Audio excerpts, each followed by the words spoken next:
আমি দোয়া কুনুত পারি না, আমি বিতির নামাজ কীভাবে পড়বো? দেখুন, দোয়া কুনুত যদি আপনি না পারেন, দোয়া কুনুত বলতে নির্দিষ্ট যে দোয়া আল্লাহুম্মা ইন্না নাস্তাঈনুকা এটা নয়, অন্য যে কোনো দোয়া আপনি ওই জায়গায় পড়লে ইনশাআল্লাহ আপনার সালাত আদায় হয়ে যাবে। তবে নবী সাল্লাল্লাহু আলাইহি ওয়াসাল্লাম কুনুত যেগুলো পড়তেন ভিতরে, তার কোনো একটা আপনাকে মুখস্থ করে নেওয়ার চেষ্টা করতে হবে, এবং এটা কয়েকদিনের জন্য আপনি অন্য দোয়া পড়ে সালাত শেষ করতে পারবেন।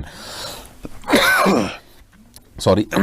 এরপরে প্রশ্ন করেছেন আপনি জাহিদুর রহমান, ল্যাপটপে তেলাওয়াত শোনার সময় অন্য কোনো বই পড়া যাবে কিনা?